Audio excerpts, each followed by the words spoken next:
Already going? Yep, we're going. Oh my. Welcome to COZSNUG, everybody. So glad to see you all here. So good to be with everybody. Good to be here. Again. Well, COZSNUG is a word that we've created and are putting out there that means welcoming connection. Or, oops. Yeah, that chair's broken. Yeah, that chair's broken. Sorry, Bray. We can swap it, or let's put it. Yeah, we do. We have, what other chairs do we have right now? The white one and the... Two others. Oh over yeah, there. we can just Three grab one others. of the other ones. It's okay. Alright. So normally what we've done as groups is, we kind of have a get together with just the intention of just talking and discussing, about things about life, about, health, about, whatever's going on in our lives. We've asked a lot of great deep conversation here. We've had, just talked about great things we've done in our life. We've had a few ideas what we're going to talk about tonight, but, it's kind of gotten together just kind of organically. Thanks for being here, everybody. What is there anything on anybody's mind in particular that feels like a topic for discussion tonight? Like if we just were to throw out a topic of we talk about this. We have some topics that we were thinking of, but we wanted to just see what everybody's thoughts are, if there is anything like that. Disclosure stuff's getting weird.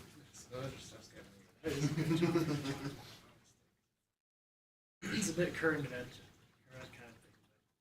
But Yeah. I think it is interesting. It is an interesting thing to talk about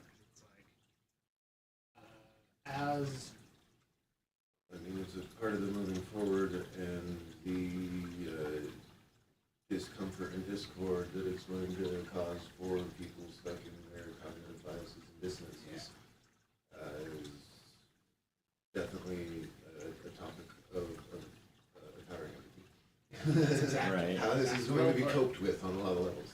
Yeah. Right.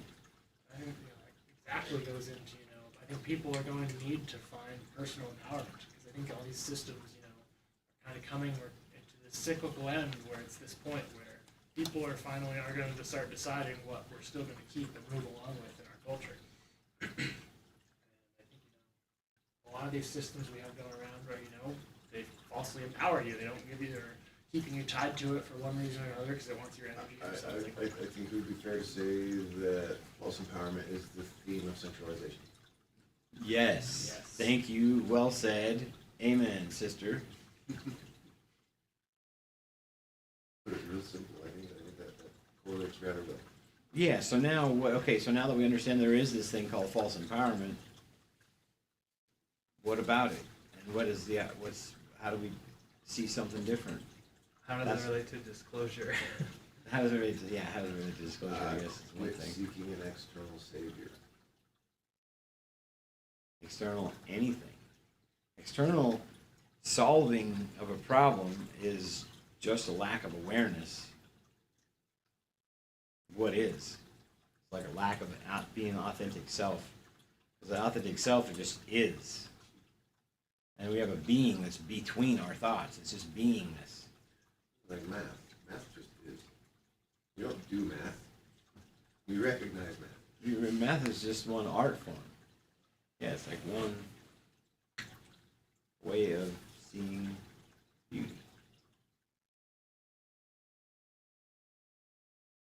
Here's something about seeking external help. Maybe it's like there's aspects of that are part of the game that we have to play by being on Earth. Like if you break your arm, you have to go get a cast. That's some external help, and apply that to other things. Like we can find the motivation to go seek out whatever it is we're seeking, but there is something in the external will show you oh, it's already there. But it's almost like having to go the roundabout way for some things seems to be part of it. Yeah, I would agree, because I value every single part of all of my journey all the way along the way so far, and now I can look back and see how unaware I was, and then how increasingly aware I was, and then more increasingly aware I've always been, and I would keep on getting more and more mature, and there's keeps on oh, I'm not going to be stupid enough to think I can't keep on growing because I'm constantly emerging now. like I'm just constantly emerging into what? That's where everything starts to get really juicy and fun for me, is just being able to say, hey, now I know exactly why I'm alive.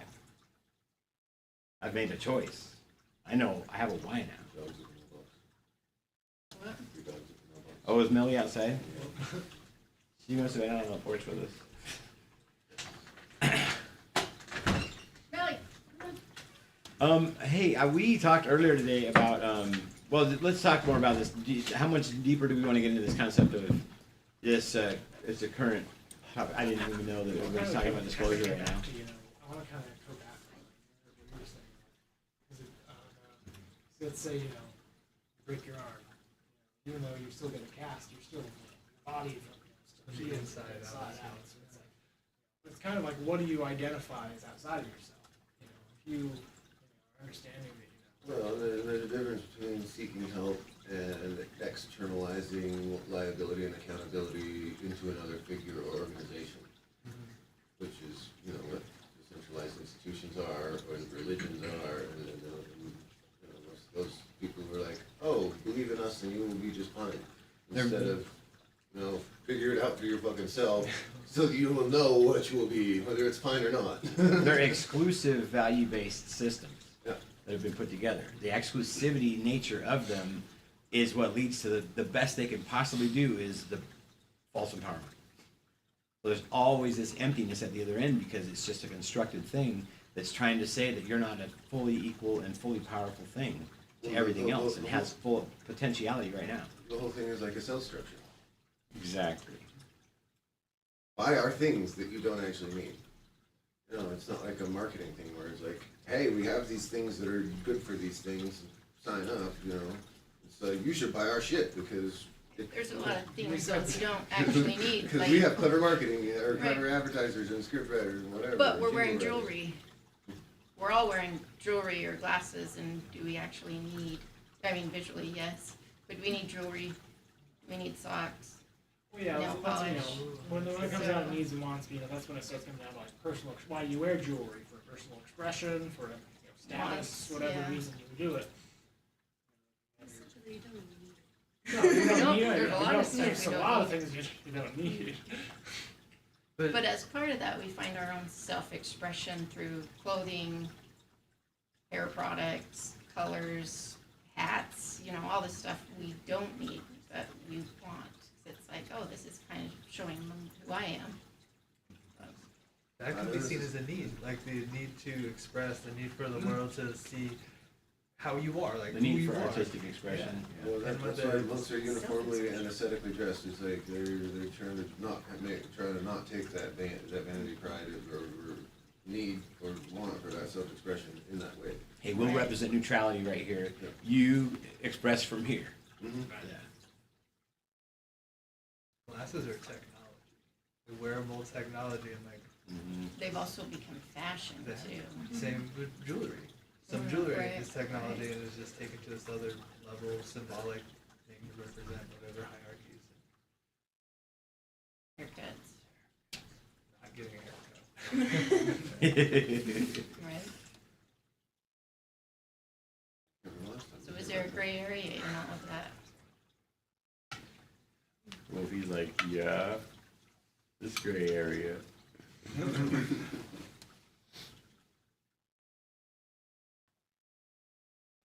I would say that the things that help you perfect your nature and what you feel is good for yourself falls within a gray area. And I wouldn't necessarily say that those things or objects would be exempt from can't think of the word. What falls into false empowerment and what doesn't, though? True. Fashion can very well fall into that, but at the same time, not. Right, You're trying to it all express depends on yourself. how you're using it. Right. 100% depends on your intentionality. It all depends on if it's participation in a centralized structure of Trying economic, to be like or if you're just something doing it else. because you want to do it. I agree with that, yeah, with what Luke I said. need to be in a club to express myself. That's that exclusive grant. Mhm. But that's a whole process in like what kids are trying to discover. Well, everyone's wearing this, so I'm gonna wear it, but why am I wearing it? And they're trying to figure out why. Is it because I like it? Is it because they're doing it? And that's, I think, as humans, we're doing that Yeah, 'cause there's nothing wrong as with we move along. experimentation. Why do I like it? There are plenty of traps that you can fall into while experimenting. I mean, it's some pretty good reasons that people should like maybe try to approach drugs with more. But they get lost in the sauce, and that's and instead of being able to maintain their presence of why am I doing this? Is this serving to benefit me in some way, or does it become a habituated anchor? Because really, addiction is simply a lack of presence. Thank you, Link. We today, earlier, Ash and I, we talked about a series of topics that we really want to talk about during this night. Addiction was at the top of the list.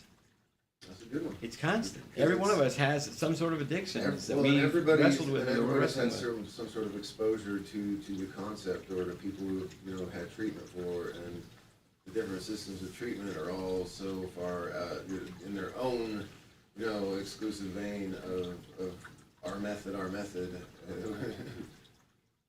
and that's a whole corrupted industry by subsidy. Like there's so much federal funding going into just making sure the beds that are filled get money, so people are just trying to fill beds up, especially courts and jails and prisons, without care or concern for the efficacy or seriousness or even that a program can have. Mhm. They try to put models into prisons that are kind of contrary to the existing prison political and socio standards that you get yourself hurt for participating in any of that kind of stuff, Mhm. And I was like, now how is this not a liability concern? Are you telling people to tell on people is a part is okay? So then it's either circumnavigate or try to. There are some that try to do play care through, try to for play the through the whole thing. people involved. Right, but even So the people it's- who are like, oh, hey, this could be a good thing for helping me to understand what's going on with me to, navigate myself better. Mhm. Then you've got that aspect of it where they're like, yeah, maybe not. And just like how we eat or everything we choose, there's stuff not so great or stuff that's marketed not so healthy and stuff that is healthy, and that's where we need to be more aware of, hey, what is this doing for me and but we don't all, I've done the same in the medical field, just trying to trust doctors rather than doing my own research. And that was not making me healthier. How hard did you try before you realized this was a waste of your time? Oh, I got really sick. Yeah. I got sick. My health was plummeting, and I was on more and more medications that were making me more sick. And when I realized, what the fuck? Brandy, tell them. I Show. should Oh my gosh, have we should been show them doing that more. video. She wrote down a paper. It was kind of mind-boggling. She wrote down on a piece of paper all the medications that she was taking, and what they, the name of it and what it was for, and she just had this whole page. And I was making a little video out of. I just was scrolling down, like, whoa, one toxin after another, just compounding, something. It was intense to watch and see how she's pretty much gotten herself off of all of this stuff. I'm on one prescription for thyroid. The rest, for whatever issues, there's supplements, vitamins, all this natural stuff that has the same benefits, but not the effects, not the negative effects of all this. It was medication to take care of this effect, and this is side effect, and yeah, it was all stupid, ridiculous.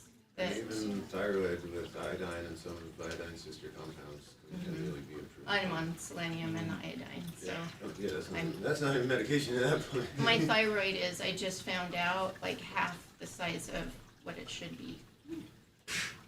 I mean, still could, but it kicked in and This is the started first time working. I've heard this. Yeah, I just told you I that. don't know that.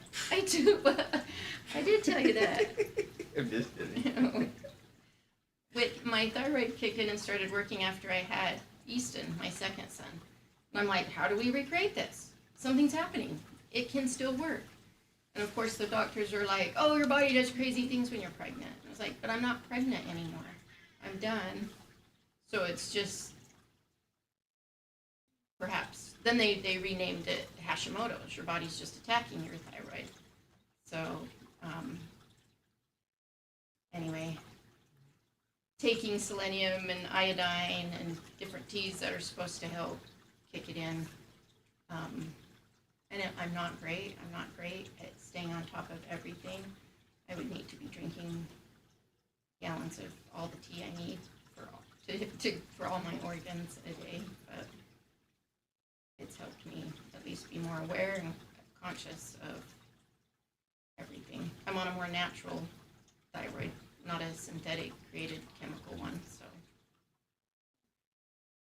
And I'm more aware now, at least if something new, comes along, I'm able to at least be doing more for myself than just staying on the same regimen that may or may not be working. But I trusted the medical field. I have had to my whole life Everybody's for got other the issues. strange idea of American healthcare, which is like a complete mythological fallacy of mass media construction. There's no such thing as American healthcare. We have No, it's American medical system, which is about medicine. They are about drug money. dealers. Right. It's They are about all money. drug dealers. Marketplace. I don't think it's even about the medicine. It's let's Right. push Well, off whatever people on the chemical medicine. drug we can say is medicine, but it's Right. maybe taking care of one thing but causing a slew of It's also other. like your body at some point becomes so dependent on that thing that, like, my mom's been taking medication since I was born for literally everything. It makes me so sad because it's like now her body is so dependent on everything, and it's like there are ways to rebuild the things that she had to have replaced, and they were like, no, you just gotta have a full-on knee replacement, and it's just like. Since then, all these things have been happening, and it's just crazy. It just keeps, here's some more prescriptions for you, and it's just, that's the rest of her life. And she's like a healthy person. That's just the rest of her life. That's all her body knows. So if she were to stop that, it's like, not even a smart move. And she's dependent on the system and probably trying to earn a living just to pay for now her health care. Yeah, exactly. You can't tell her different. People like her, they just trust the person in a lab coat. That's the one who knows the stuff. You Well, come also, at them like, with some coming from other. a foreign country where, people in lab coats are not quite trusted, or the city that you're from, and then coming to America where it's like, oh, these doctors went to a decent college and are actually doctors. So it's like, yeah, it's all she knows. But all they know is what they read in the textbook, which is They're, changing If they constantly. even read they're it, doctors of medicine, not health. Nothing on Right, nutrition. yeah. it's not even medicine. Doctors are drugs. Doctors of toxin. Well, doctors of pharmaceutical industry, It's not all that who way. There's subsidizes so most much of the medical value in all of institutions it. in America.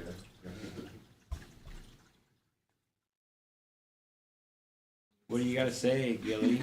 Hey, say something right into that. Meow. He gave it a good wipe. You gave it a good ass swiping right on the carpet right before the microphone. It's like, did you guys hear that? Me dragging butt.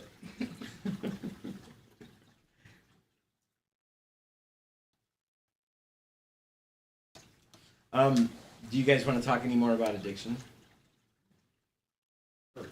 Like, I like that we talk about that. There's power in vulnerability, and there's us talking about the concept of addiction is an empowering conversation by its nature. Yeah, that's an important one for people to be able to hear a rational, objective conversation about it.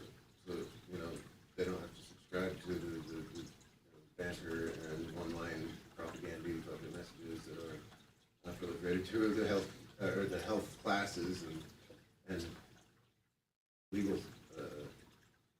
structures. I think- we should talk about addiction a lot. Everybody should. Talk about it. I don't think it's inherently bad. Mm-hmm. I think that is something that what's the word? It replaces, supplicates things that you could be doing to benefit the thing that you're trying to treat. That's a funny because you are trying, Trying you're to like, cheat. you're like cheating yourself into believing like this way is better or whatever. You know, there's these like, there's tools and there's the misuse of tools, and they're no longer tools. It's like the thing that keeps one confined. Mhm. But also addictions, if we're just looking at like playing with the knobs, getting an ice water can be addicting, you know, because you like depend on that for your mood regulation. Right, Yeah, exactly, yeah. absolutely. And so like that's a beneficial addiction. It's something that you almost like can't. It's almost like you don't have a choice. You're like, I have to do this thing because if I don't, then this happens. And when you're with tricky substances, those rationalizations get like, I don't know, dumber and dumber, and also more convincing. And then you're just like, this is the way. Yeah, exactly, yeah, really good point. Those aren't the kinds of things that are more, I mean, Like destructive addiction.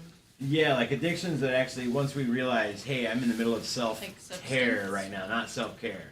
I'm Substance, over right. the edge of, I'm not caring about myself right now. I'm crutching out.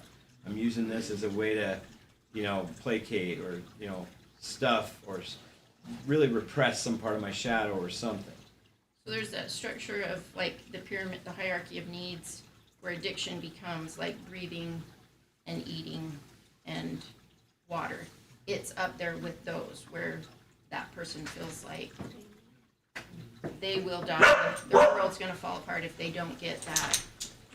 Like with breathing, that's, yes, that's that addiction where they're willing to be a different person to get it. I don't even recognize it. What's up, Alex? Good to see you, buddy. Figure out one of those chairs is right, or you can sit right there, yeah, perfect. Welcome, buddy.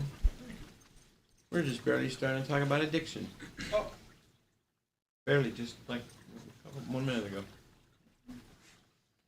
I think Luke really said it perfectly. I think addiction comes from a lack of presence. You know, when you're really addicted, and when you're suffering from something you're addicted to, really it comes from when you don't have it, you're constantly thinking about it. That's the really addicted mindset. Is that the second you don't have your thing, you're really constantly there in your mind. Occupying your mind, or you're habituated, even subconscious, on a basis enough that it's distracting you from things that you want to be doing or want to accomplish, or you know, the things that are right before you that need done. Yeah. When it gets ahead of any of those priorities, that's where the lack of presence is kind of the defining thing on it. Where it's like you're not just asking yourself right now, what can I do to you know, benefit my greatest good, or you know, serve the people around me. Right. So, because at that point, you don't have time for that shit. Right, no, you're not even, you're not thinking about it, you're not vibrating that way, it's not in your energy field. You're too focused on what you're wanting to be focused on now, the new. Now. The now, and the new in the now, the potentiality of the new. So right now that we accept everything as it is, now we got a starting point. If I don't accept everything as it is right now, and not, everything's not okay, well then, I'm not quite relatable yet, by the definition of relatability. There's nothing wrong with that, but now what do I want to do with that awareness that can I lean into that if I want to, and become increasingly relatable? It seems like when I hang out with you guys, my life's more enjoyable. The more we collaborate, the more enjoyable life is. Like, it's just so obvious. We love our downtime. We love our alone time. Everybody loves to have their balanced alone time here and there. A little tiny bit here and there. We gotta do that now. But we are all at different places, and if we just all respect exactly right where everybody's at, it's just so, life's just so much more enjoyable. Everything really is already okay. Nobody in here has anything to prove. No past thing that you've done that is a limiter. You're just exactly equal to all the rest of us, and we're all badasses. Bravely navigating this with very unique vantage points.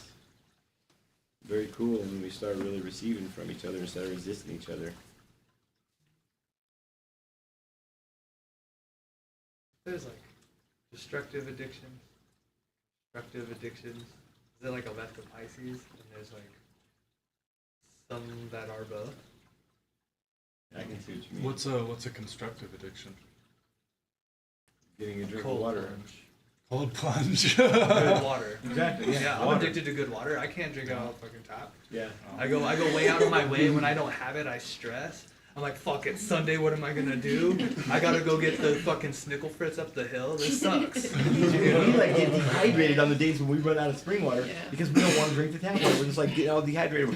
This is so funny. I need so much water. It does not matter where it comes from. I need so much water. For me, a constructive addiction would be a law. What? Law? Law? Yeah. Like legal practice? You could definitely have some academic addictions where you're addicted to a topic of study or an expertise yeah. that the OCD aspect of can habituate into a very constructive habit. For Yeah, you. that's history for me. Exactly, like you and Ash. I was gonna like say, the I know guys people live. who can speak to that. Yeah, I'd also say it's kind of destructive too because for years I stayed on social media trying to free sovereign citizens from their delusions, and that wasn't constructive for me at all. It was destructive. So I don't know. It's a That wasn't study of law at that point. That was just proselytizing. true facts. Yeah. Proselytizing can be destructive. Yes. That's true. It's the exclusive mindset, and yeah, exactly. Everybody's eventually going to come around to my special way of seeing things. I'm right. That was a hard one for me. Okay. You know, thank you. Me and my dad used to go round for fucking round about everything. We're on like opposite worldviews, but we bonded over it, and it was so much fun. And it Wow. got really intense. We made, people around us very worried. It's like, no, we're good. We're having a blast right now. But that became an addiction. It's like, no, you are wrong and I am right. Let me tell you how to see the world, because if you don't, you're going to suffer. You want to know why you're suffering? Because you don't see the way the world I do. You want to know why I'm not suffering? But I was fucking completely misguided. Like, we all get to do our own version of that and not, like, project it onto others. I think it's cool when That's like right. minds come together and are like, yes, yeah, fuck yeah, look at all this common ground. This is cool. Yes, You yes. know? And then that desire to, like, I don't know, fades. Things like this help me to not need to do that. Right, yeah, exactly. Unless you're with your father who wants to do that back. Guess There you what? Oh, he's made a 180. The man wants to save the forest. He can't wait to eat mushrooms. He's changed his So he just was kind of a slow, resistant, stubborn learner. Yeah, but it didn't come from me. He's like, I told him, like, look, I'm tired of this. Go listen to Paul Stamets. Listen to him talk about it. Mind blown. Have you heard about this? Like, Right. no shit. I've been trying to tell you this for a long time. Yeah. Did you say stubborn, resistant murderer? Murderer? That's what I thought you said. No. Person. Oh, I see. Learner. Yeah, Oh. learner. Okay. Murderer. We know turn something around that like- you don't know. Yeah, like, Cam stat. we'll fill you in Oh, no. later on that part, Alex.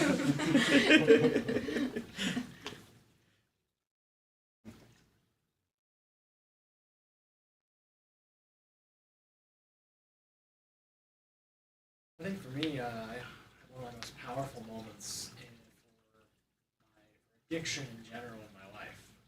For a long time, when I was introduced to weed, marijuana, I was really just chasing the dragon of the first time I got high for a long fucking time, years before. Since I got into it. And there was this point where I was just suffering miserably because I was just, I was never getting to that point.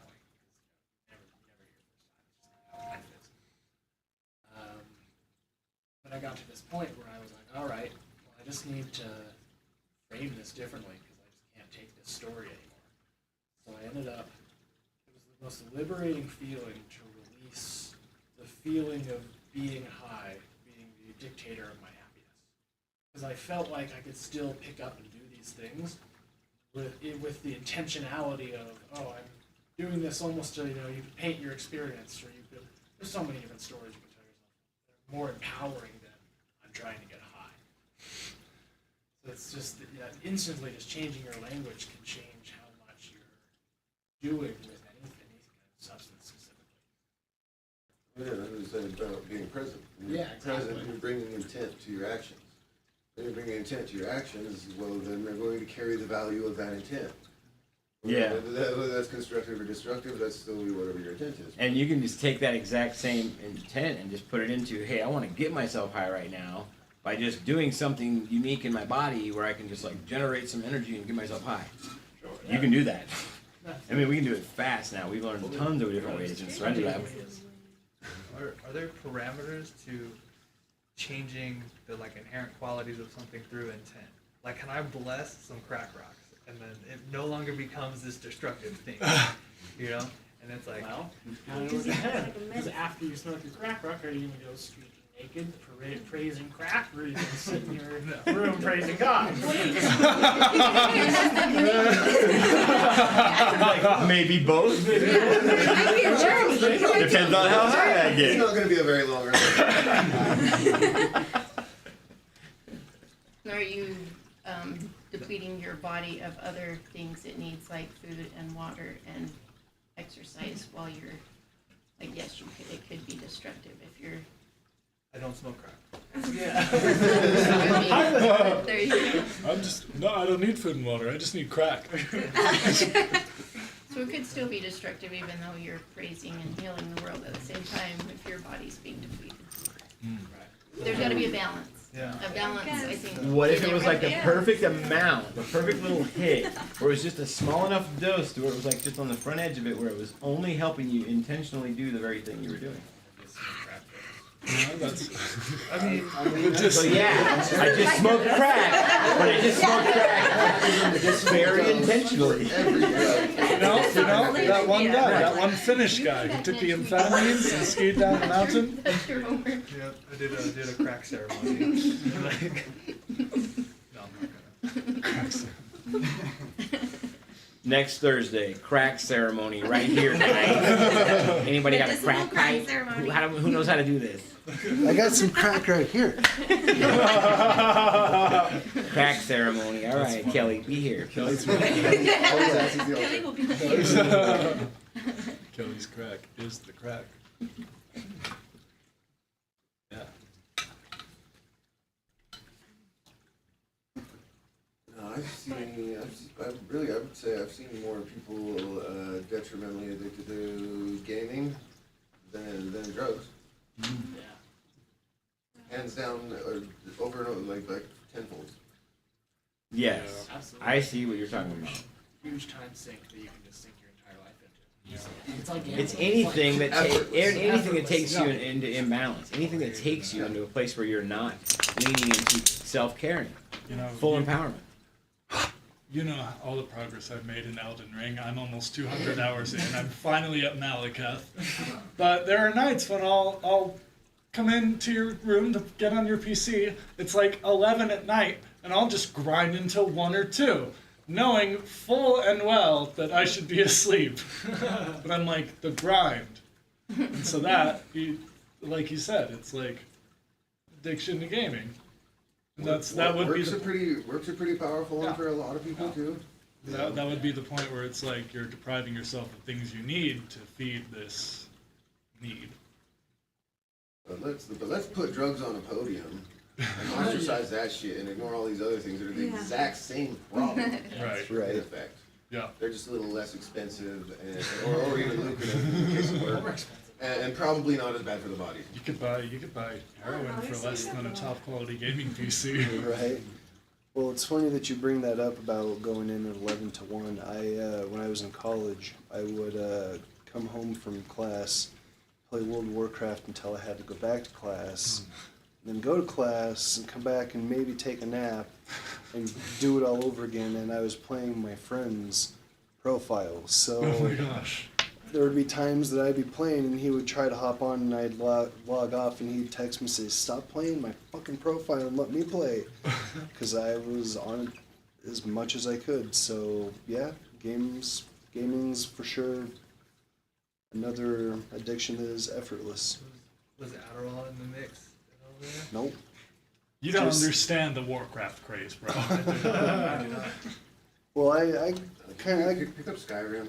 Yeah. grew up playing That's not even Warcraft. online, and you're just I days. know, oh. I grew up playing Warcraft, so they came out Thinking with about 1, 2, and Skyrim. 3, and then they came out with the MMORPG, and it's like, oh shit, this is what I've wanted with Warcraft my whole life, because I grew up playing it.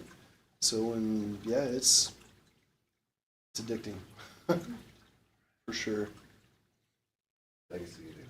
Can it be constructive? Can gaming addiction be constructive? Because you're problem solving, you're working with community. You turn into esports. I mean, if I didn't have social issues in the first place, probably, but I'm kind of socially I inept, did a lot of gaming over the so. years. I ended up running an esports team. We got flown out to Europe. Became world champions. So like, I really did the game and gauntlet in that kind of regard. So absolutely gaming. You know, I Ashton. used to be really big. I lost a ton of weight, and I really attribute to this game I played called Beat Saber on VR because I just play it for hours and hours and hours and hours on the hardest difficulty, and you're just constantly, moving and squatting and doing stuff, and I just get so sweaty. And I played it every day for like 2 to 3 years, and it was amazing for hand-eye coordination stuff. I played a game called cardio for sure. For VR was great for physical movement. I love that. But even before then, I was playing games like Counter-Strike. I tried to get pro in that game, and that game was great because it was a team-based game, very time-sensitive, team-based, coordinated strategy game that taught you how to be decisive in the moment. Yep. So it gives you a lot of great skills in that regard too. Have you thinking felt about- that affect your waking world? Not to say that your gaming Like world is outside a of dream gaming, world, do I but feel like yeah. outside of gaming, do I feel like it's helped me? Absolutely, yes. Oh, big time. In every single part of my interactions with him, I see that constantly. I see world champion in Ashton in every single thing that we do. Constant. It's like not just in the gaming world. It's like it affects every other part of his life. Big time. It's like, constantly something that gaming teaches you is how to improve your mistakes. So it's how to watch for mistakes. Because you can keep making the mistake over again and not realize you're making a mistake. So that's just something you can always be more observant, be more aware, present. It's just presence is something gamers are really, I've always noticed gamers are very good at. They're good at meditating in presence because they're focusing all the time. It's just a skill that they're already tapping into.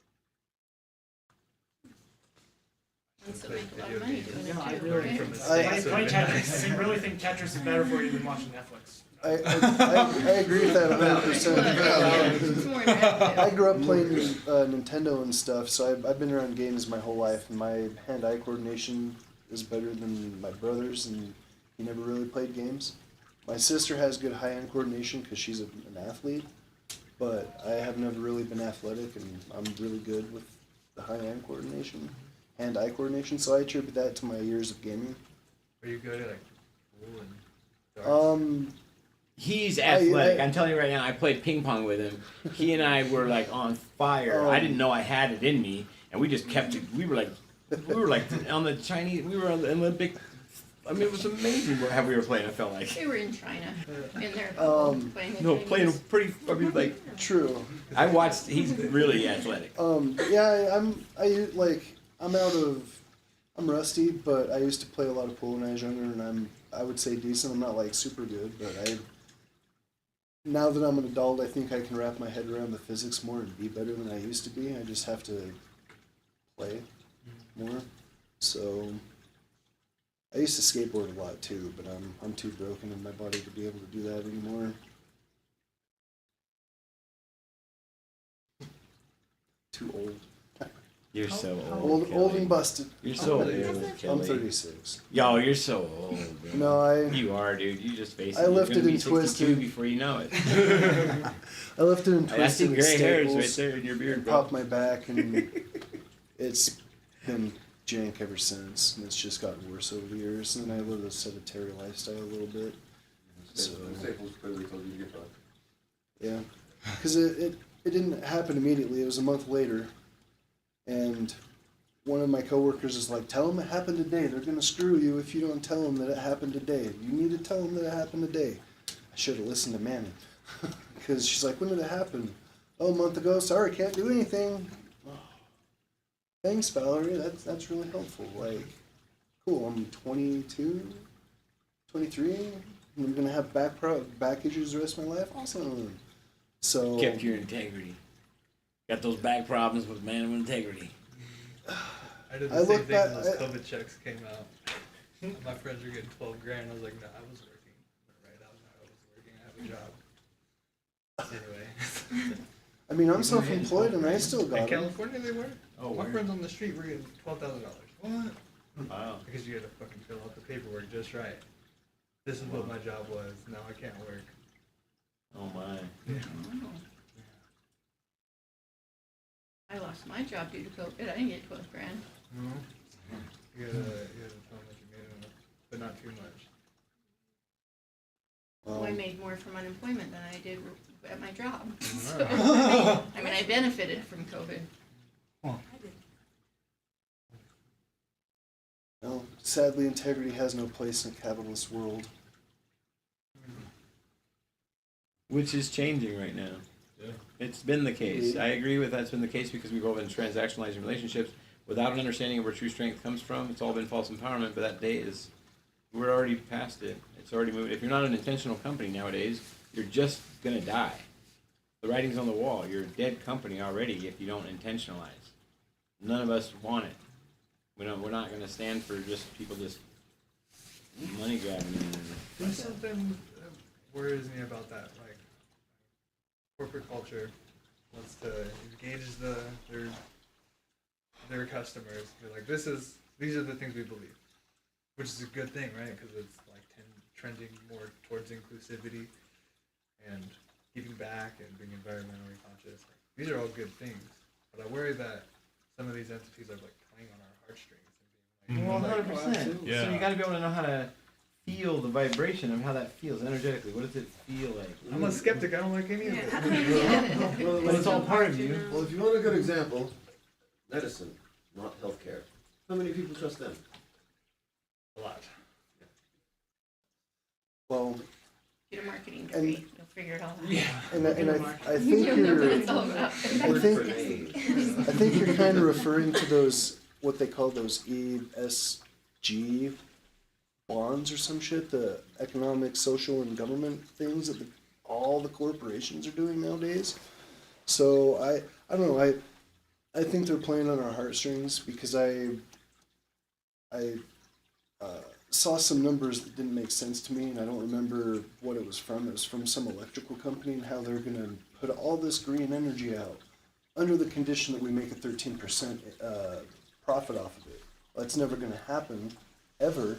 So they're putting out the false empowerment and the false hope that we're gonna change the environment because we're gonna dump this money into it. But they're never going to because it's never gonna reach their 13% that they say that they're gonna want. But they already got their PR. Exactly. And so So, I think that a lot, I don't know, I don't try to doomsay and do those kinds of things, but I think a technocracy's on its way or it's already here. And that really concerns me because it's a corporate technocracy and they're pretending to be for the planet and the public, but really it's just always for the profit margin. And Well, any publicly traded company in America is legally mandated to serve the profit motive, first and foremost. yeah, So you've automatically legally mandated transactionalized relationships for any company on the stock market this time. true. Giving things away for free is like the most radical thing you can do. The act of revolution. Well, giving something away for free is the only way you get technology out into the public that people keep trying to put their name on and copyright and patent and say mine. Well, guess what? Now it's classified and you're either barred from working on it for the rest of your life or you're working on it under wraps and you're never gonna get to do what you wanted with it for the world. So you wanna bring some pride to invention and progress. Well, good luck with that. That's been the holdup for 100 years. If somebody would have just said, "Hey, this is awesome. Let's get it out there," and just blasted the information instead of this is the thing I built. Here's the plans for it. Blow that up. I was reading We're done. We don't have anybody in charge of anybody anymore because there's so much technology that's been just buried. But then when people try to disperse that information, the way that it happens, like here's all these testimonies, here's how it works.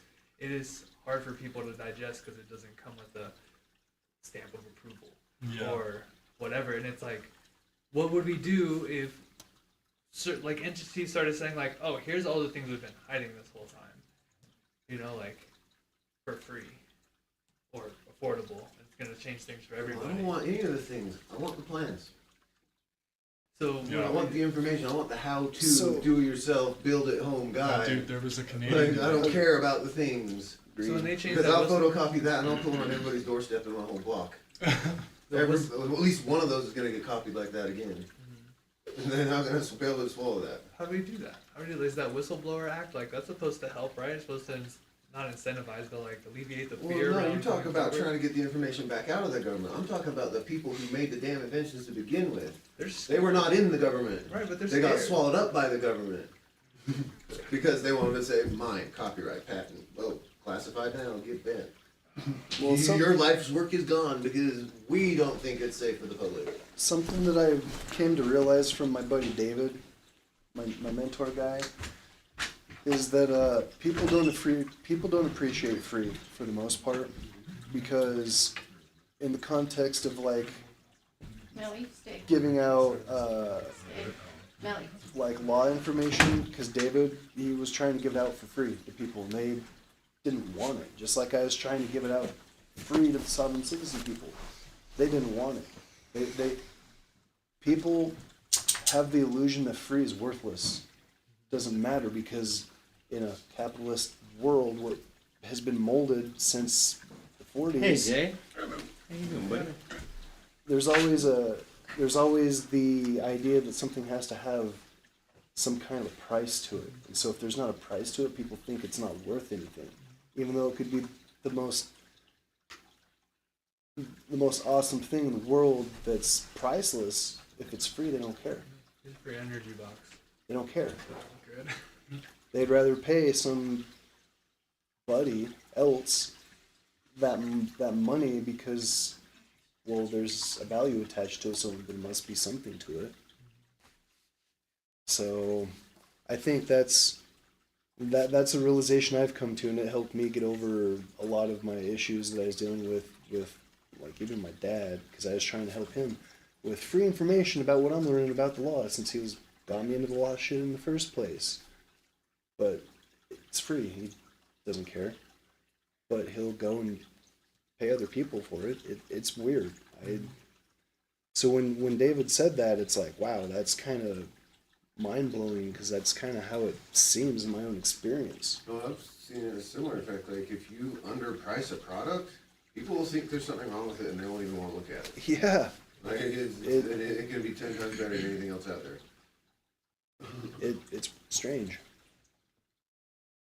So I don't know. That's my take on the free aspect, and I kind of, I'm with Lincoln on this too. That the people that make technologies, they need to stop relying on the government.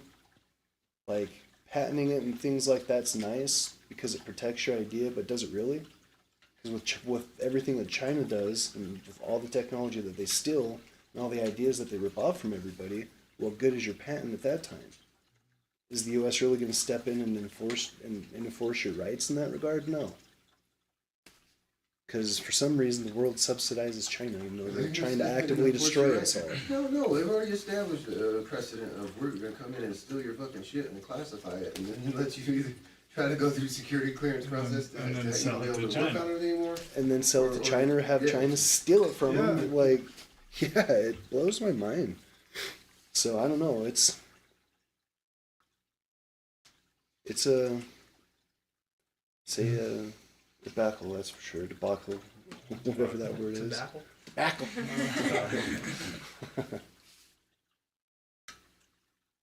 Smoke some tobacco to relieve the stress of the debacle. Back to the topic at hand. Yeah, but I feel like it'd be a million times more effective just to like go to any engineering department of any major university in America and find a mailing list of students, in a graduate program. Boom, you've got an access point to disseminate information of any kind of technical kind that will be, there's anybody gonna be able to stop all that. No more printed copy. Yeah, I agree with that. But, I mean, sure, they're still scanning the internet for whatever, it doesn't matter, dude, no one will get printed copy. hand delivered to their doorstep. The only reason that we're living like cavemen, burning oil in car designs that have been around for 140 years is because everyone wants the same mind, and patent and class and copyright, and try to put their name on these inventions that are, you know. Well, and the I'm fact, going to save the world under my name. right? Yeah, okay. I mean, so what happened to Jesus, right? Makes you think you're going to be able to do any better. Right. Well, and the fact that Exxon in the 70s knew that coal emissions and just coal and all that was a bad idea, and then they snuffed and hid the information from everybody. Well, you got to tell the rain started burning off everybody's clear coat paint. Yeah. So, yeah, it's, I don't know. There's something to, I would say, greed, which I would say is a destructive addiction. To get back on the topic of addiction that we were talking about. And I would say that all these things that we discussed and just brought up are probably based in that kind of destructive addiction to money, which now is just a piece of paper. Since the 30s, it's just been a piece of paper. Like, it's, I don't know. Those with philosophical mind, it's strange what we're living through.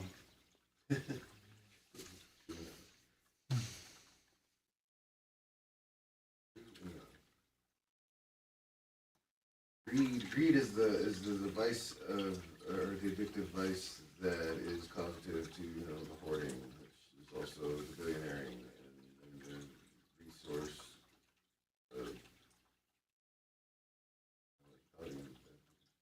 resource damning. Blockading. Yeah. Like, Right. nobody can use it. Whether it's $1 billion or $1 billion gallons. Water or oil. Right. All the same thing. It's all a bunch of, for the most part, scarcity mindset, northern white people from, you know, European descent who are still like, man, we gotta stock up for the winter so we can make it. And this clear, deep back epigenetic state of it's important for me to have this accumulation of crap so that you know the winters don't get us. Well, I don't think greed is particular to any ethnic group, you know? I mean, when I'm looking through Forbes, I'm mostly seeing Northern European white guys. Well, it's I'm financial. just saying, there's some correlation. And Asians. Areas. Financial, like. And Yeah. Asians. Yeah, I guess. Like, if you look at, like, in the US, sure. But, I mean, you look at the global marketplace, it's Probably, a yeah, pretty more mixed bag. Anytime that there is resources somewhere, somebody wants to have most of it. Food, stuff, houses. Land. You know, Yeah. greed is like really just so baked into almost our biology, our history. We're barely even coming to a point in civilization where we can even begin to even talk about letting go of greed. Well, you know, it's kind of funny because human rights, they're only from the 1940s. The idea of political rights, 1770s. So, like, you're right. We're in the infancy, the nascency of the world being brought out of that feudalistic mindset of serfdom to your liege, who's to the king, essentially. But it's kind of, Caste systems. yeah, caste systems, and ironically, it's kind of, it didn't really change. It just molded faces, because now instead of being subject to a king, we're subject to a state, and the state tells us what to do now. Instead of some single person, it's a body of people. So, like, States of corporations that we've created. so we've evolved a little bit, but kind of, sort of not at the same time, is how I kind of perceive the history. But I agree with you. Like, I think we've gone from wheelchair to crutches at least. yeah, like in the grand scheme of everything, we're just a smidge into the realization of what? Realization of self-realization. Yeah. Not credit with America lifting more people out of poverty than it has ever done in all its history of time. I would say so. The model that they made in the 1780s, the Constitution stuff, was actually watching a clip today about disclosure. It was I think the security. I don't remember, but the representative was asking RFK Jr. about the history of the United States, and he said that in like the 1800s there was maybe 6 or 7, and now there's 190 countries that have followed our model. So I would agree 100% that because we've given people more opportunities to have power. Yeah. Than the time industry. yeah, because I view it as America destroyed the divine right of kings because they said They abolished the monarchy. yeah, exactly. And there was no divinely appointed ruler. There was a ruler chosen by the people. That's a way to look at it, yeah. Yeah. And so I think when they basically showed the world that the idea of a divine monarch is nonsensical, because we all can stand up for ourselves and make our own country, all of the people of the world saw that and was like, well, that's smart. We don't need kings. So there was the whole age of revolutions in the 1800s in Europe and around the world. So I would agree with that sentiment. I understand it has issues, but the breed is not just an American. Oh no, for sure, for sure. I mean, that's large problem in Africa as well. Yeah. It's what's kept a lot of their citizenry third world. It's a people problem. Yeah, yeah. Well, it's human nature human until problem. you Yeah, learn it's how a to power ride problem. the crest over the top of it and then Start suppress your greed get down into be part of your character.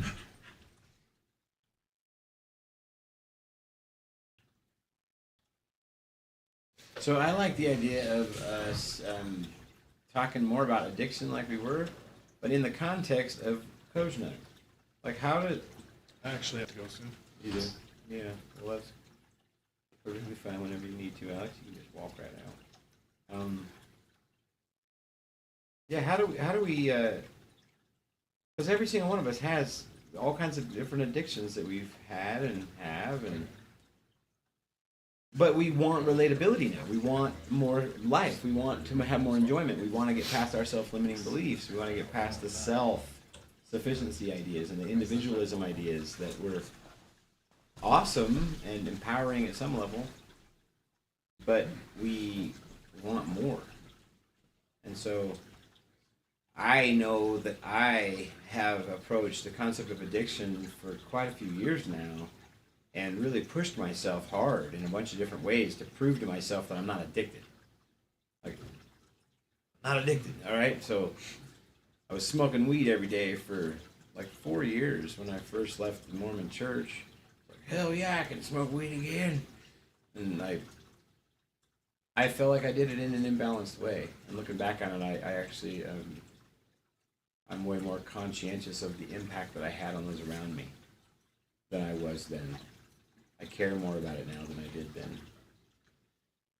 And so I can see the impact I was having by simply choosing to treat my smoking of weed, cannabis, in a way that was just imbalanced. Love you, Alex. Love you all. Love you, buddy. Stay Thank you so much for coming. You too. And now I'm way more conscientious of that. Like I want to not be. I don't want the fact that I would ever do anything to get in the way of you knowing that I want to be here 100% for you, no matter who you are. If you feel like you want a relator in me, I want to have that bandwidth for you. I want to have that. I want to be that. Genuinely, without any kind of obstructions or fettering that I placed on the situation because I have some sort of an addiction. That's where my mind has been on. That's why I like the idea of the topic, because I can see as we move into relatability and move out of our cocoons that we gotta at least start having these conversations, because what does it mean to become a relatable thing if I spend most of my time in my cocoon and I keep on going straight back to it? there's nothing wrong with it, but what we're saying is, hey, I'm either afraid of something or, but I think it draws our awareness to the topic and then helps us like get to the point where we want to really be, if we want it. So anybody interested in this information is the only people that's going to be vibrating towards it and navigating towards it, right? What do you guys think about the concept of addiction in the context of COZSNUG or empowering empathy? Well, I think it's like, this is kind of interesting. It's like, say you smoke weed, you don't feel like you're addicted. You feel like, you're just doing it because you enjoy it. And it's not, you don't feel like it's hindering you, right? So you just say you're enjoying your present moment in that kind of a scenario and environment. And someone else won't approach you because they feel like you are being limited by that. So there's that does just in and of does that- itself. Yes, it's kind of a tricky situation there. The stigmas. Because someone's judging what yeah, you're doing. Yeah, exactly. Well, which someone is could always judge the you case. based on your religion or Right, so there's clothes or- always something that So maybe somebody's gonna not- be judging that's you not for, the no matter person. what you're doing. You could be doing completely sober, health craze, and being the healthiest person on the planet, and someone will judge you. Certainly. Yeah. You've ever hung out in the punk rock crowds? Straight edgers are their own clique. Very true. And there's a whole lot of judgment that goes both ways. Oh, interesting. I've never known about that or thought about that, but I can see that there. I'm not addicted to weed or tobacco, but I'm addicted to them blended together. Really? Oh yeah, it is a crush for sure. So I'm fully aware of it. so a I am spliff is more addictive. Yeah. hands down. I am consciously addicted to weed. I know how it's limiting. I know what I'm sacrificing when I'm choosing that instead. And I have to choose to be kind to myself. Like, this is part of the process. This is the necessary thing for right now, even in its limitations. I heard this thing earlier. I really liked it. Reverting in the service of progress. It's like, sometimes you have to walk backwards to go forwards. Think of like a slingshot, right? It's like it starts here, it goes back here, only so it can go way further. And so like these things in these states and in these places, like a low vibration is a different vantage point. Where it's like, it has a negative connotation because it's like we look how far you can see, but it's like, but I can also see where I've No, been. exactly. When you're just observing it instead of judging it as a this or that or black or white or just a polarized way of seeing it or duality way of seeing it. I do know that at some point I'll let go of weed because I feel so much more motivated when I do. I dream way more. The idea to fruition time frame gets shorter because I'm just like way more active. But for right now, it's serving a purpose, and it's a crutch. It's a crutch. Like a crutch serves a fucking purpose when your legs hurt, and like that's kind of where I am emotionally. Like there's so much going on in my world right now. A lot of great things, a lot of really hard to deal with things, and I just fucking stiff upper lip it and smoke weed, and it helps. It helps me deal. It helps me not like lose control about things that I can't control. It helps with the acceptance part.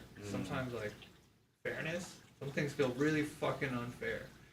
Like the world's happening to me. Weed helps me take a step back and be like, no, I see it for what it is, but also takes my motivation to do anything about it. So it's a double-edged sword. Straight off. Yeah. Thank you for sharing that. I think a lot of people can resonate with exactly that. That's the state of, that's been the state of a lot of us for a long time.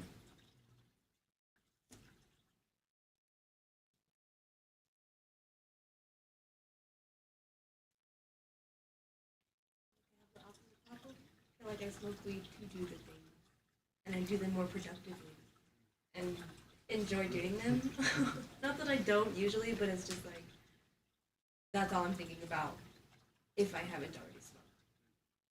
Like, yeah, I'm reading this book and it's really great, but you know what would make this better? A spliff. That's always what I do. It's just yeah. Some people want their cup of tea while they're drinking, Constructive, reading their book, and some destructive. people want their can of beer, and some people want their spliff, and some people want their whatever a certain way. Big Mac. Big Yeah, Mac, whatever it is. soda. I have a friend who likes to do ketamine before he reads books. Oh. Ketamine before book time. I tried That reading. was the associative effect. You're in a book. That makes sense. I don't know that I'd be able to. No. Some people's eyes and the words on a page, that just doesn't work. That takes practice to be able to, Audio. but there you go. There Little you Red go. Riding Hood.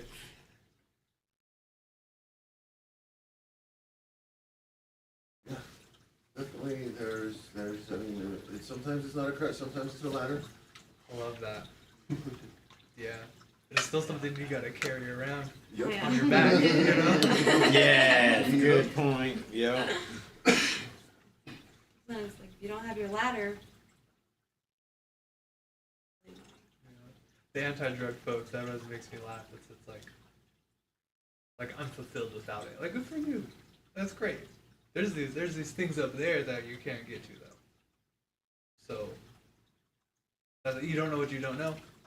You know? Right, yeah, the people that judge drugs and have never even like touched weed or anything when you're like judging someone for doing weed, like you don't even know what you're judging. It's like it doesn't make any sense. Well, back in the day, remember when I was in junior high, it was like the gateway drug. Right, If you did yeah, well, it's all marijuana, stories you're going to be unfold. doing heroin soon and strung out on crack cocaine. Well, I mean, I don't know if the public education system has ever really like started to provide science-based factual information, the K through 12 arena at least, in regards to drugs. So it's like people don't, they see some of the crazy claims they're making, they're like, this doesn't correlate with the reality that I'm seeing, and then it kind of encourages people to go dabble in things a little bit more. Yeah. Or else accept the narrative, and then you get the stigmas and the judgments of the people that have never really understood any of that at any sort of a realistic level, because the information they base that decision on or that opinion on is just like essentially some tradition rather than information. Mm-hmm. Health class is gonna be real interesting in like 10 years when it's about harm reduction and here's facts. That'll be fun. It's funny, I grew up during the DARE campaign, and it just made me want to do drugs. Like, So- wow, you guys brought a lot of attention to drugs all day long at that pep assembly. What are the best drugs? Oh, we got Is that what you said? we got it in the classroom. There wasn't no pep assembly. His name was Deputy Ken Geddes, and he brought in all these drugs. He brought in a big old thing of weed and let us all smell it. And so tell me if your parents know this or anything. Like, he was totally trying to turn us into little narcs. He's not a good human being. Let's just say that. So yeah, like that was my experience with the DARE program. Is here, smell this. It smells good, doesn't it? Yeah, here, yeah. He was the first person that ever showed me meth. Yeah. Pulled their head out of his pocket. This is an 8 ball. A what? Yeah.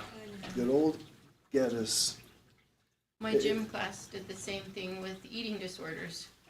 Like a lot of girls have fallen into taking Epicac to throw up and doing this to lose weight, and we're all, if that works, Right.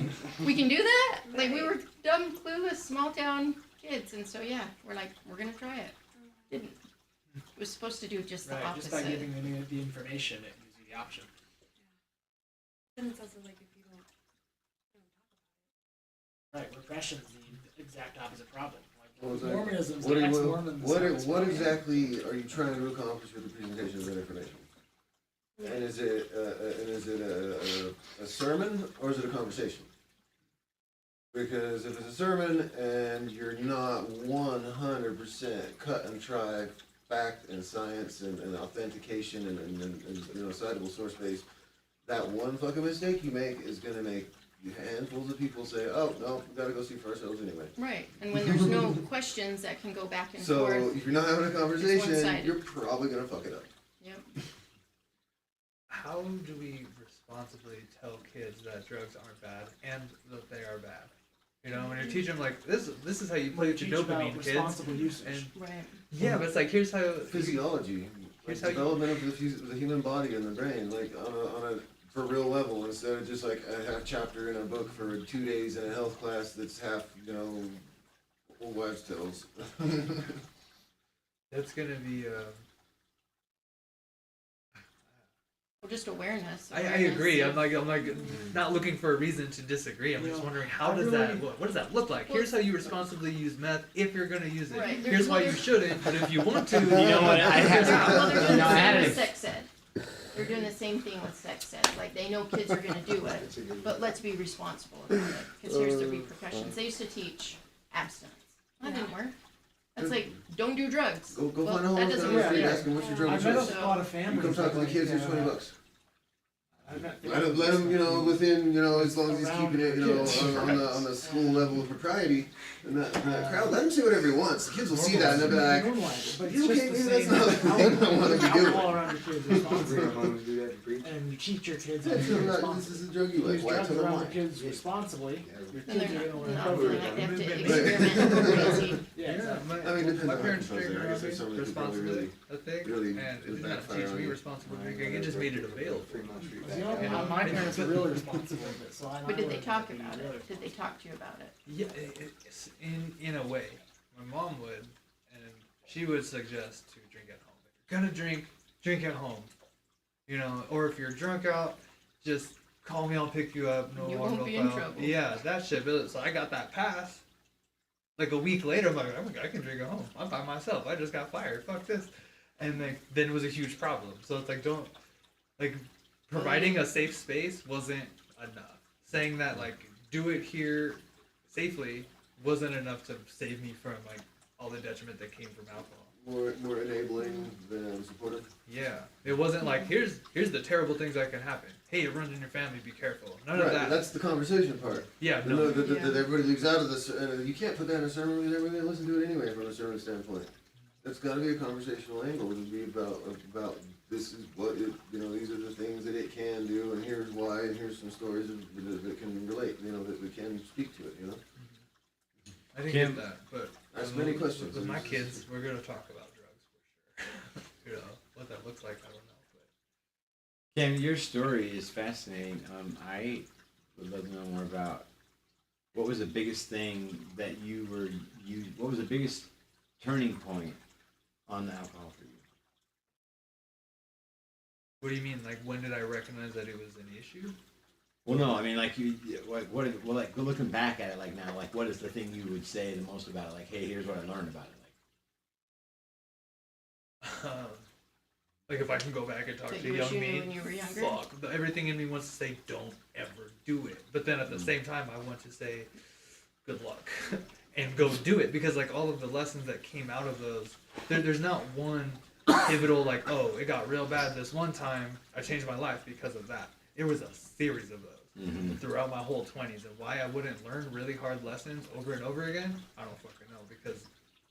Because addiction, because it did. Like, I'd rather that than suffer working through it. 'Cause Without, that- it was alcohol every day for you. yeah, and it was booze every day until that started to become like a bad problem. Whereas like I'm blacking out every time, and then just progressively drinking beer every day, and it getting worse. Like the amounts to blackout got less, the erratic behavior got worse with less. Where I'm like blacked out before I'm slurring my words or tipping over, so when I'm acting like an asshole, it doesn't sound like it's because I'm blacked out. It Wow. just sounds like, who the fuck is this guy? Wow. You know? And I was just such a nice guy. So I get the pass every fucking day. Oh, he's just being drunk. Oh, it just can't be. He gets like that. I know it's a little opposite of how he is now, but it's okay. I just came up in a very alcoholic enabling circle of friends. Got you. A lot of love there, but also a lot of like nobody holding me accountable, especially not myself. You know? So yeah, it took a bad one. It took a really scary bad one. Be like, I'm gonna either die or someone else is, or I'm gonna be in prison. So I can't do this. I got too many fucking close calls. I got angels that just kept saving me over and over again. You know? That answers your Yeah, question. thank you for sharing that. Thank you. It's a tough one. I have a really, really close friend right now who's just in and out of. I went to a couple of AA meetings with him recently that were very eye-opening for me. and beautiful. I could see all the beauty of how AA has actually helped so many people. And they provide this social network that's like a, hey, when you're drinking all day every day, you feel pretty lonely and pretty isolated, and you don't have a sense of belonging, and so all of a sudden you're not going to have alcohol in your life. Well, at least you got all these people that can keep on saying, hey, can you give me 24 more hours? Can you give me 24 more hours? And you got this support group, and how powerful is that? Now you're gaining social skills, and you're empowering yourself, To and you're hold you growing. accountable, because yeah, people that are unaware of addiction don't know. We don't know what to do. My boy's dad had addiction issues. I know how to handle. Like, how do you keep someone accountable? Unless they ask, unless they come to you and say, hey, can you keep me accountable for that? But yeah, I did. That was a whole lot of even more unhealthy people. Other separate issues. Like enablers and Yeah, codependent yeah. to an extreme. And it was, I mean, it Sad, was dude. good for certain aspects, but other aspects it was hard. But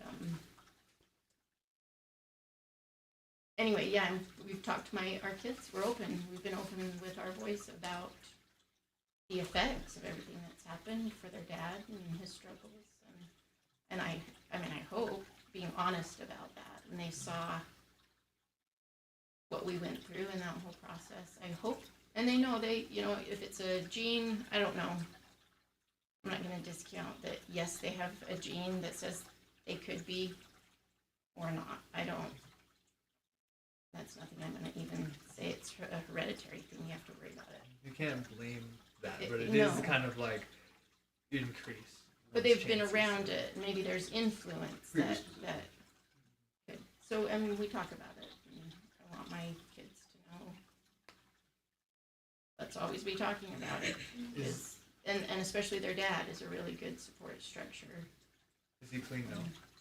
Yeah, he's been over for 5 years. And the longest amount of time while we were married for 16 years. The longest he was ever sober for was maybe a year and a half during that. So You know if he like is with the wharf rat? Deadhead, right? Like Deadhead recovery group. oh really? Yeah. I have no idea. They hold meetings during set breaks. And Oh, I don't know, but yeah, his support groups have been key for him. Like, as long as he's not doing them all the time, but it helps keep him accountable and on track. And then now all of his family members, his kids, because he wants to be a good role model, and me and his family, and everyone's learned how to become a good support system. But yeah, we don't know. You don't know in the beginning. A lot of people don't know how to handle. They haven't grown up around it.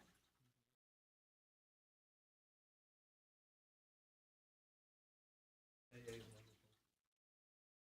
I think it serves a person to a point, and then it's like the program swallows you up, and then becomes your life. It's a religion. Right. That was what I found from it. Was I came away, I was reading, I kept on reading the 12 steps. And I was like, what is it about this? And it was just so blatant. All of a sudden I'm like, whoa, this is it. This is the epitome of, they only know about they help. This is all helpful and good. I'm not calling this a bad thing at all.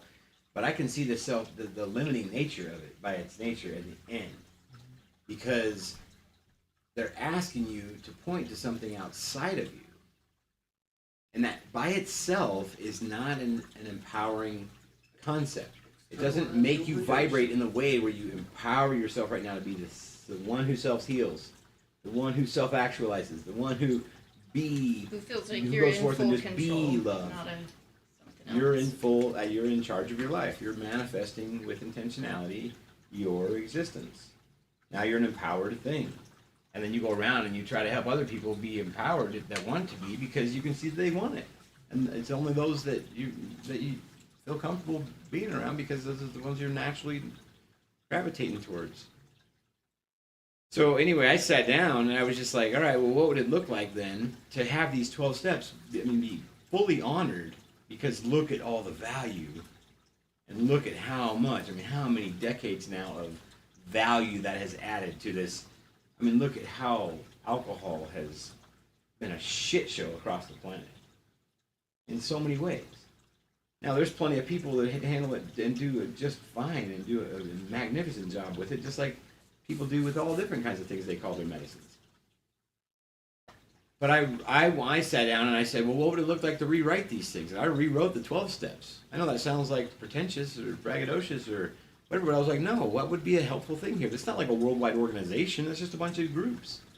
Well, I wanted to send, and I wrote a letter up, and I'm going to send this letter to these prominent people around here who are involved in AA because it's just helpful information. It's just like honoring what they already have and saying, hey, now what if we were to also add in this kind of a thing? Now look how much it would help the organization. An evolution. It's like, hey, how about we evolve into keeping all that we have, but just change up this language the tiniest little bit to where now all of a sudden it's always fully empowering. Because we evolve in a society, so our programs should also What's that? I don't know how it's actually structured. It might be some sort of an estate that evolve. would require a lot of legalese to get modified.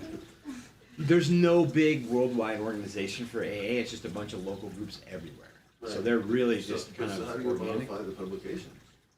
Well, all you do There is is, you there's a leak central, it, just the same. central unit, there is No. a central unit Yeah, 'cause that there's does no- all You the meet them in the publications. break room, and then you say That's we're not the going way to they meet were after the describing it to meeting. me. They do conventions and stuff all the time. Well, yeah, I'm sure there's all Yeah. kinds of like big, huge groups everywhere, but there's not just one big, huge worldwide thing. I I, don't I think. think there is. There That's who is. publishes the book. Oh, really? I don't know. Does it say copyright in the front somewhere? Yeah, over and over again, a bunch of times. Yeah, then somebody owns that copyright. So when the little groups do start, there are certain, like they have to get registered with a center saying, hey, we're starting this group in this area. They want to make sure that they're spread in a good Well, then it would even be area easier where people just to can go get right to straight the to them then. groups. Yeah, just take it right straight to them and just say, hey, this is everything is honorable. They do Now, say, how about we advance ourselves now that we know this now, this new information. Let's evolve. Let's evolve. Because every time you go to one, you see people talking about the limitations. We've been burning gas for 140 years. Let's evolve. I think changing the structure of the meetings would help. This is a more beneficial setup than the meetings, in my opinion, because we allow crosstalk. We can answer each other. We can ask questions directly, and in that space you can't. It really feeds into narcissism, and it's just like, everyone, tell your story, but don't talk to anyone else about it. And like they try to, you can kind of underhand Yeah. be like, this reminds me of this other thing that happened once, and here's your answer to the thing, you know. It's pretty limiting. It is. It is. And so why ever feel fettered? If I'm trying to go get myself out of prison, my own little mental prison, why walk into another prison and just to call it another? I mean, sometimes that's your only option. Imagine like a room Maybe whose I'm- only access point is another room. I And don't- maybe I'm mandated to do it or whatever. I think that it's only designed to be a waiting room. It really kind of, yeah, thank you. Yeah. Thanks, Danny. Take care, buddy. No, I mean, I preferred the NA to the AA crowd. I felt like the people in NA were more serious about being there and more like genuine in scope and purpose, and it made it a lot easier to be there. Are there lifers in NA too? Oh, yeah. Yeah. Oh yeah. I went to NA and there were lifers there. But like you need them at the same time. They're the elders. Well, they're the whole- muses. They're helping everything. Gotta have somebody to sponsor. I'll show you the year 12 steps. I'll let you read them. They're right over there on the computer. Yeah, I'll pull them up right after we're done. Like the 12 steps. What do you do when you get to the top of the stairs? You're just supposed to go back down to the bottom step and then to like Start back help up. other Help people other up people the up stairs. yeah. You know? That's what they say in NA. Well, no, that's what I can't remember. We talked about it a few weeks ago. I was saying, well, you know that at some point you're gonna have you come up the stairs and you're good to go and you know you having breakfast and whatever else. You forgot your damn phone down there. Yeah. So if you're gonna have to go back down the stairs, and you know you're gonna have to go back down the stairs, you might as well start learning really fucking fun ways to go down the stairs. And That see way how the fast journey, you that can way go the up. journey back up isn't such a drudgery, you know? All of that. All of that. But then, and also, but then at that point, you're also, you know, picking and choosing when you're gonna go down the stairs. It's not like you're just walking past them and then trip and fall down them. How many? Which is kind of the more Well, a ad lot of hoc people do relapse look sort at of it that method. way. No, The I what? just fell. So which is the more Gotta start ad back hoc over. relapse method is some people do just trip and fall down the stairs.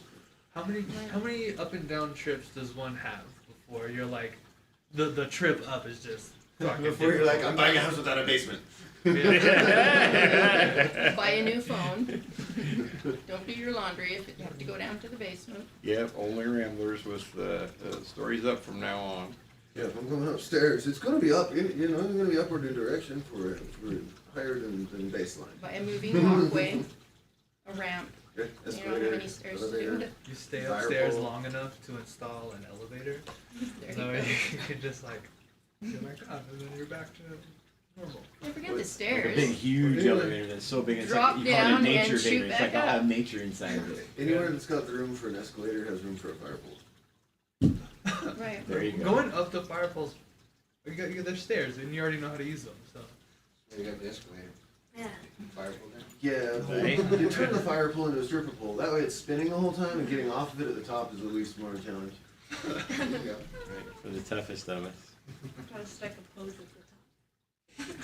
It's because I'm gonna make the trip back up the stairs as fun as the trip down. Usually myself. yeah, it's fun. It really is. Like, oh yeah, radical accountability is the thing. Well, and then the relatability. You're like, oh yeah, I'm down here where I can relate to all these people, but I just came from there, so I can bring them some fresh things that might help them come too. Yes, I mean, but then that's the plight of the dude from the cave. You know, then he tries. Yeah. Yeah, he tries to. They kill him. Yeah. Yeah, but, I'm not saying don't try to help people either. You know. Help people who want to be helped. Well, it's 9 o'clock. Yeah. 9 o'clock, you turn that off. I was thinking the conversation was flowing too well to stop the. Yeah. Good conversation. Yeah, we don't ever have to stop, but I'm Yeah. wondering, we can always still be recording, Oh, but yeah. is there a timeline on the streaming? No. That's- I Does that I matter? noticed one night it cut itself off. Yeah, it has Yeah. done that a couple times. I don't know why. It cut itself off 10 minutes early last time. Yeah, on a timer. Yeah, it doesn't tell me when it does either. It's like, I gotta figure that out. You give it a second. But yeah, definitely. Have should you be have always you recording given conversations Google your that happen. photo ID or anything like that? Yeah, our stuff's verified. Oh, then what the hell? That's how you sold me on this. Well, thank I you would've so came much for anyway.